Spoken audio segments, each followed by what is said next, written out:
तो hello guys, कैसे आप सभी सबको स्वागत है मेरे न्यू ब्लॉग में। और यहाँ पर दोस्तों आए हैं गिल टेस्ट देने, ठीक है। तो पहला राउंड में नेटवर्क चला गया था, इस बार आप लोग देखो एक गिल टेस्ट हो रहा है। मतलब मैं लो नोट्स में जो आगे आता है ना, मैं उसका गिल टेस्ट हो रहा था, देख रहा था कौन अच्छा खेलता है शॉर्ट में। तो यहाँ पर पहला में नेटवर्क चला गया था, मेरा वाईफाई डिस्टर्ब दे रहा था, तो यहाँ पर आके मुझे मार देता है।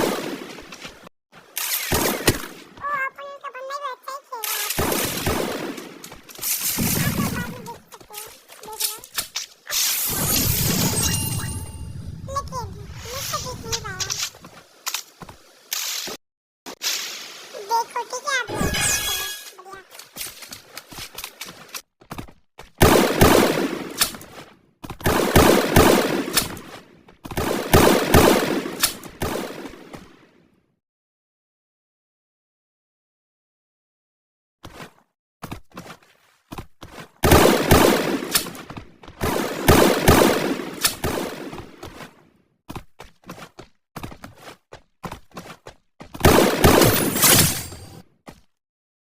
और हाँ जी दोस्तों, हम लोग कुछ लड़कों के साथ हमको खेलना है, मतलब टूर्नामेंट खेलना है। मतलब हमको एक लड़का चाहिए, मतलब वो खेल पाए, लड़की भी चाहिए एक, और एक लड़का भी चाहिए। तो जिनको भी हमारे साथ खेलना है, कमेंट में ये वाली नंबर डाल के सब्सक्राइब करने के बाद ये वाली नंबर डाल देना।